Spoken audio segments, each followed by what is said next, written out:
আমাৰ সংখ্যা চলিছে উই ওয়ান্ট 606 হুঁশিয়াৰ হুঁশিয়াৰ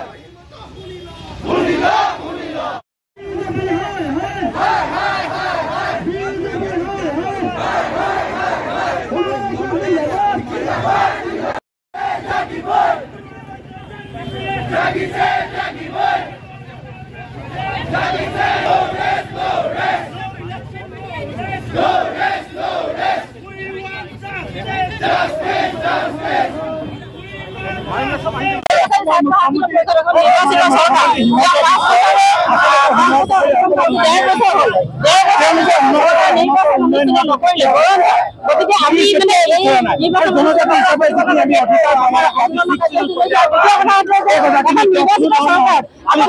অনুষ্ঠিত হ'ব লাগে কিন্তু চৰকাৰে অন্তৰ্বৰ্তীকালীন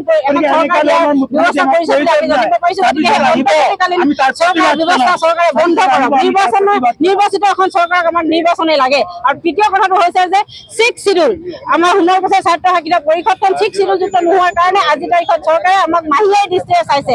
গতিকে আমি আমাৰ যিটো জনজাতীয় যিটো বৈশিষ্ট্য তাৰ ওপৰত ভিত্তি কৰি আমি 6 শিডিউল দাবী কৰিছো, যাৰ জৰিয়তে আজি আমাৰ সময়মতে নিৰ্বাচন হ'ব, আমাৰ ভূমি সম্পত্তি সুৰক্ষিত হ'ব। গতিকে আমি চৰকাৰক দাবী জনাইছো যে প্ৰথম কথা অতি শীঘ্ৰে নিৰ্বাচন অনুষ্ঠিত কৰক। দ্বিতীয় দাবী হৈছে যে অন্তৰ্বৰ্তীকালীন পৰিষদৰ ব্যৱস্থা বন্ধ কৰক, আমাক নিৰ্বাচিত চৰকাৰ নিৰ্বাচন লাগে।